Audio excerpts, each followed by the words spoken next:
श्री चतुरदास जी महाराज मुरैना में विराजते थे। भगवत साक्षात्कार संपन्न सिद्ध संत थे। ऐसे नाम जापक थे कि उनके संग को प्राप्त करके भेड़ बकरी चराने वाले भी लाख लाख नाम जप प्रतिदिन कर लेते थे। बड़ी भारी रुचि लोगों में नाम जप में जगाई। एक सामान्य ब्राह्मण परिवार में उनका जन्म हुआ था और कोई जन्मांतरीय संस्कार था पूर्व जन्म का। बचपन से ही राम नाम जपने लग गए और भगवत साक्षात्कार पहले हो गया, साधु पीछे बने। निम्बार्क संप्रदाय में दीक्षा बहुत पीछे ली और भगवत प्राप्ति पहले हो गई।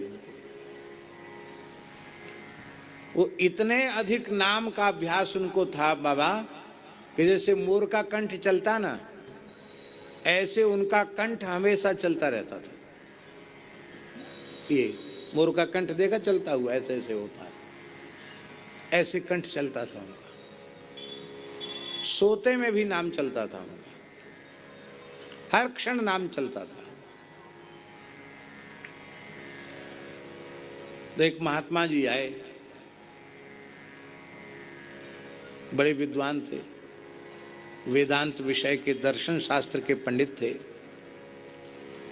उन स्वामी जी का आयोजन हुआ, लोग चतुरदास जी को बुला के ले आए। उनसे कहा बाबा मंच पे बैठो। बाबा बड़े विनम्र थे, बहुत दैन्य था उनमें। आग्रह करने पर भी मंच पे नहीं बैठे, ऐसी सामने बैठ गए जैसे श्री पुरुषोत्तम दास जी बैठे हैं, भक्तमाली जी ऐसी बैठ गए। अब वो बैठे तो उनको तो अभ्यास था, माला उनके हाथ में, हजारा माला जप कर रहे थे और कम से कम 100-150 लोग और होंगे उनको घेर के बैठे थे, वो सभी माला जप रहे थे। तो भगवान जाने वो जो वक्ता महानुभाव थे स्वामी जी, उनको पता नहीं क्या आया। वो बोले ये माला लकड़ी की माला घिसने से कुछ नहीं मिलेगा, ये झाल मजीरा कूट कर हरे रामा हरे कृष्णा करने से कुछ नहीं मिलेगा। अरे तुम किसकी प्राप्ति करना चाहते हो? जिसको तुम पाना चाहते हो वह तो तुम खुद हो। हम यही तो तुमको समझाने आए हैं कि तुम जीव नहीं हो, तुम तो स्वयं ही ब्रह्म हो। तो फिर प्राप्ति किसकी करनी है? बस अहम ब्रह्मास्मि चिंतन करो। ये राम राम कहने की, करने की और ये माला जपने की जरूरत नहीं है। ये सब प्राइमरी साधन हैं। कथा करना, कीर्तन करना, राम राम करना। वो किसी बात पे चिढ़ गए होंगे, उन्होंने सोचे कि ये क्या सब हमारी वेदांत की कथा सुनेंगे, ये सब माला फेर रहे हैं। चतुरदास जी को कभी गुस्सा नहीं आया जीवन में, बड़े सरल महात्मा थे। पर नाम प्रीति नाम वैर, जैसी उन्होंने नाम की उपेक्षा सुनी, बस सुने आवेश हो गया। एक हुंकार किया उन्होंने, जैसे हमारे भरतदास जी को कभी कभी आवेश आ जाता है, ऐसे ही उन्हें आवेश आया। एक छलांग लगाई और नीचे बैठे थे ऊंचे मंच पे चढ़ गए। और चढ़े ही नहीं महाराज, वो जो स्वामी जी थे वक्ता महानुभाव, उनको उठा के चौकी से धड़ाम से नीचे पटक दिया और नीचे पटक के घोंटू धर के छाती पे चढ़ गए। अब वक्ता तो अच्छे थे, तगड़े थे और बाबा दुबले पतले थे, लेकिन उनके भीतर आवेश था और घूंसा छाती में जड़े ऐसे, और एक ही बात कहें, हिये में धल्ले राम नाम, हिये में धल्ले राम नाम, हिये में धल्ले राम नाम, हिये में धल्ले राम नाम। घूंसे पर घूंसा। लोगों ने उनको पकड़ा, पकड़ते हुए बेहोश हो गए।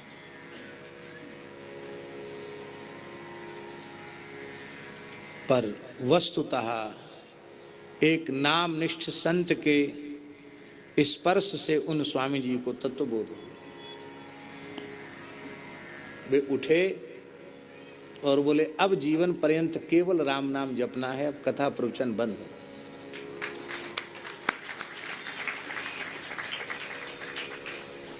जीवन भर पढ़ते पढ़ाने से बोध नहीं हुआ, संत के प्रहार से बोध हो गया। उन्होंने चरणों में प्रणाम किया, वो तो उठ के वहां से चले गए। कई घंटे बाद उनकी मूर्छा दूर हुई चतुरदास जी की, और बार बार माथा पटके और रोमे एक ही बात कहें, नाम की उपेक्षा सुनकर भी मैं जीवित क्यों हूं, मेरे प्राण क्यों नहीं निकल गए। इसको कहते हैं नाम प्रीति नाम वैर। नाम कह नामी बोले, किसी का भी नाम पुकारो तुरंत उसके कान खड़े हो जाएंगे, आवाज लगाएगा जी आया। नाम प्रीत नाम वैर, नाम कह नामी बोले। बोले नाम अजामिल साखी, नाम भव बंधन खोले। अजामिल का चरित्र इसका साक्षी है, नाम भव बंधन से मुक्त करता है। कहां तक कहें, नाम अधिक रघुनाथ ते, राम निकट हनुमत कहो। भगवान नाम, राम नाम श्री राम जी से भी अधिक है। ये बात किसने कही? राम निकट हनुमत कहो, हनुमान जी ने कहा। त्वया तु तारिता योध्या नामनाथ भुवनत्रयम, आपने अयोध्या को तारा है, पर आपके नाम ने तो त्रिभुवन को तार दिया।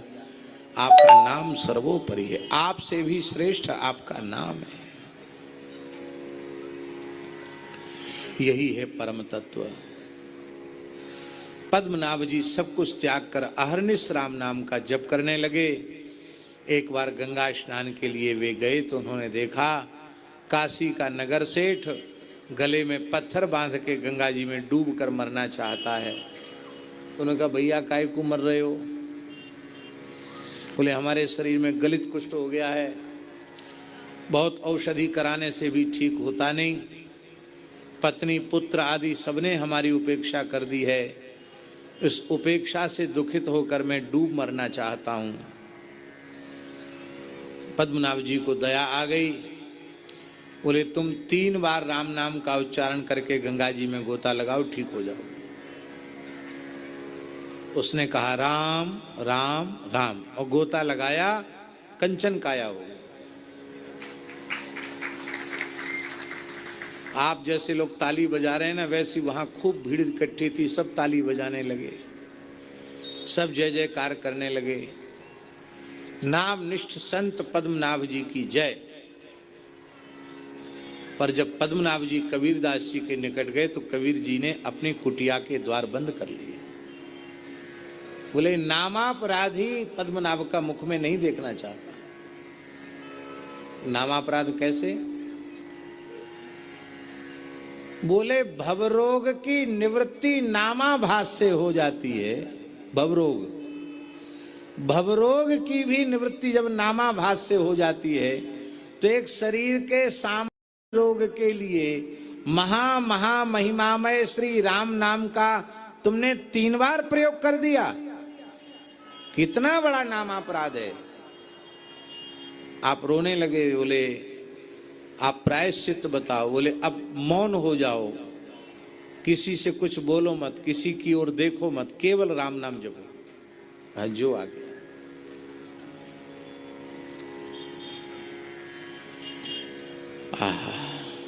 अजामिल का जो उपाख्यान है उसका सार क्या है? कान्य कुब्जे द्विजः कश्चित् दासी पतिरजा मिला, नामना नष्ट सदाचारो दास्याः संसर्ग दूषितः। कन्नौज में, कान्यकुब्ज देश में, कन्नौज में ब्रह्मावर्त क्षेत्र में एक पवित्र कान्यकुब्ज विप्रकुल में उत्पन्न एक अजामिल नाम का ब्राह्मण था। पवित्र विप्र कुल में उसका जन्म हुआ था। गर्भाधान से लेकर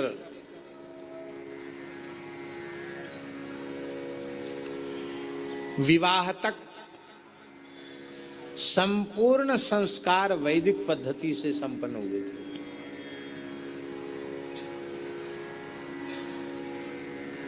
विधिवत उपनयन संस्कार पूर्वक बृहद व्रत ब्रह्मचर्य व्रत धारण करके उसने षडंग वेदों का स्वाध्याय किया था। समावर्तन संस्कार पूर्वक सविधि गृहस्थाश्रम में प्रवेश किया था और वह आहिताग्नि था। सीधी सीधे लोग अजामिल के बारे में बोलने लग जाते हैं, ऐसा नहीं था। वो आहिताग्नि था। दुख की बात है, इसमें आहिताग्नि ब्राह्मण का दर्शन दुर्लभ हो रहा है।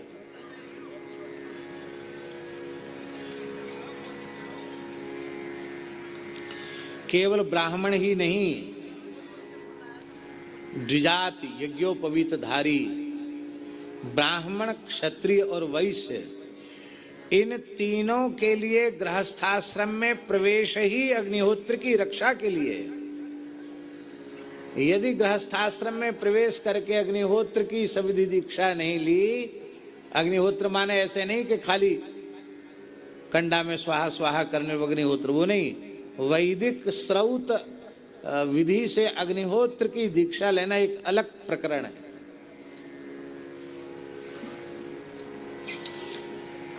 यदि ब्राह्मण गृहस्थ आश्रम में प्रवेश करके अग्निहोत्र की दीक्षा नहीं लेता है तो उसको निरयगामी होना पड़ता है। महाभारत में तो ऐसा लिखा है। ब्राह्मण के लिए अग्निहोत्र अनिवार्य है। अग्निहोत्र माने अग्निहोत्र की जो पद्धति है उस पद्धति से अग्निहोत्र, खाली आग जला के स्वाहा स्वाहा नहीं।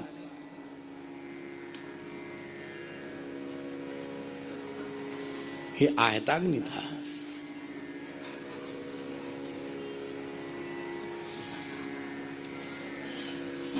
ब्राह्मणोचित धर्म से अपना निर्वाह करता था। किसी भी प्रकार की विकृति इसके जीवन में नहीं थी। ये अपने अग्निहोत्र कर्म के संपादन के लिए वन में समिधा, कुश, पुष्प आदि लेने ही गया था। कान में संगीत का शब्द सुना तो आकर्षण हुआ कि कहीं से नाच गान का शब्द आ रहा है, चलें जाके देखें। वहां जाकर उसने देखा तो एक वेश्या के साथ कुछ कामी विषयी लोलुप पुरुष अपेय पी करके, नशा पी करके नाच रहे थे, अश्लील गीत गा रहे थे। बहुत ध्यान से सुने।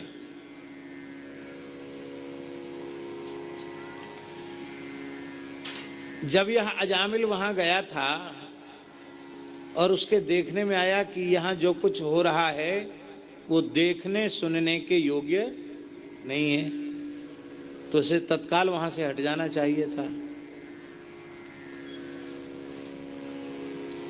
लेकिन देखो महाराज जी, आचार्य जी, उसके ब्राह्मणोचित धर्म के आचरण से पाप तो उसमें नहीं थे, पर पाप की जो मलिन वासना थी वो तो थी।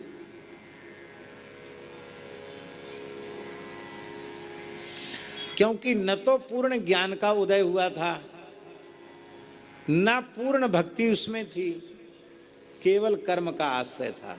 ये बात कहना चाहते हैं, यही इसका प्राण है। इस प्रकरण का जो रहस्य है वो यही है। कहीं से कोई धर्माचरण में त्रुटि नहीं है जामिल की, इसलिए पाप तो उसमें नहीं है शास्त्री जी, पर पाप जिस मलिन वासना से बनते वो तो है, उसका क्षय तो बिना भक्ति के संभव नहीं है। वासना वासित अंतःकरण होने के कारण उसे लगा कि हम लोग पंडित लोग हैं, ये सब देखना हमको कहाँ रही, बेश्या देखो ऐसी नाच रही गा रहे हैं, अरे यहाँ कौन है देखने वाला, चलो हम भी थोड़ा मजा ले लें, आनंद ले लें। खड़े होके देखने लगे।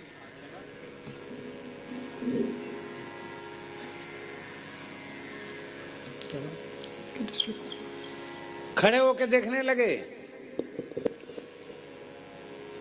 आप सरिस सब ही चह कीन्हा, जो जैसा होता है वह दूसरे को अपने जैसा ही बनाना चाहता है। विद्वान के पास कोई जाए तो विद्वान की इच्छा जरूर होती कि मेरे पास बैठने वाला व्यक्ति शास्त्रज्ञ हो जाए।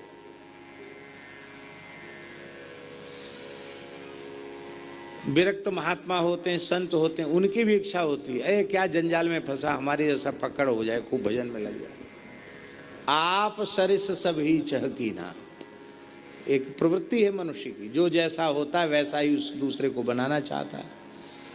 उन दुष्टों ने देखा कि पंडित जी तो बड़े प्रेम से देख रहे हैं तमाशा, तो उन्होंने अपनी ओर आकृष्ट, आओ आओ, वहां क्यों खड़े हो, यहाँ आओ, थोड़ा नाचो गाओ, थोड़ा ठुमका लगाओ। इन्होंने सचवाते हुए कहा कि हमको नाचना नहीं आता है। अरे बोले, अभी बढ़िया शरबत तुमको पिलाते हैं, पीते ही नाचने लग जाओगे, अपने आप थिरकने लग जाओगे, दुनिया रंगीन हो जाएगी। ये पियो। बोले नहीं, ये तो निषिद्ध पदार्थ है, इसको नहीं पिया जा सकता। अरे कौन कहता निषिद्ध पदार्थ है, बढ़िया अंगूर का रस है, फलों का रस ही तो है, इसमें कुछ नहीं है। अपेय पिला दिया और बस, नामना अनिष्ट सदाचारः दास्या संसर्ग दूषिता, दासी के संसर्ग से उस पवित्र ब्राह्मण का पतन हो गया। अब देखिए,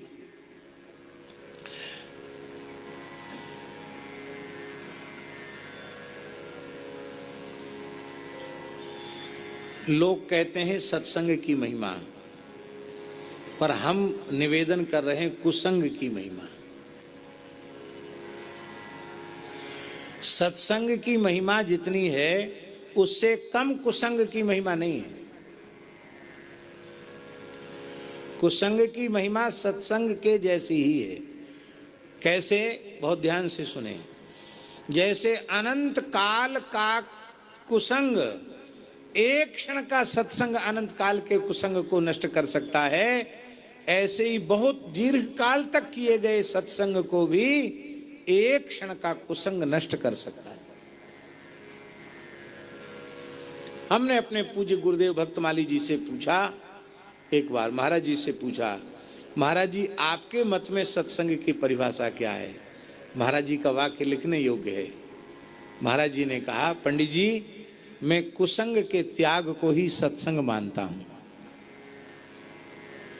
कुसंग का त्याग ही सत्संग है। तजो मन हरि विमुखन को संग, जिनके संग कुमति मति उपजय, परत भजन में भंग, तजो मन हरि विमुखन को संग। इसी को नारद भक्ति सूत्र में नारद जी ने कहा, दुस्संगस्तु सर्वथा त्याज्य, सर्वथा दुस्संग का त्याग करना चाहिए। दुस्संग कई प्रकार का होता है, बहुत ध्यान से सुने। पहला कुसंग है खान पान का कुसंग। और खान पान के कुसंग की लंबी चौड़ी व्याख्या की जरूरत नहीं है। उसकी सरल व्याख्या हरिवल्लभ जी यही है, जो वस्तु भगवान को भोग नहीं लग सकती है, निवेदित नहीं हो सकती है, उस वस्तु का आहार के रूप में ग्रहण करना, ये आहार का कुसंग है। आहार शुद्धि इतने में आ गई कि हम भगवत प्रसाद ही लेंगे, अनिवेदित वस्तु नहीं लेंगे। तो शास्त्र में व्यवस्था है ना कि भगवान को क्या निवेदित किया जाए, क्या निवेदित न किया जाए। आहार शुद्धौ सत्व शुद्धि, आहार की शुद्धि से अंतःकरण की शुद्धि होती है। क्योंकि जो कुछ अन्नाहार हम ग्रहण करते हैं उसके सूक्ष्म सारातिसार अंश से मन का, बुद्धि का, चित्त का, अहंकार का निर्माण होता है। यही है वेद भगवान के वचन का तात्पर्य। आहार शुद्धौ सत्व शुद्धि, आहार की शुद्धि से चित्त की शुद्धि होती है।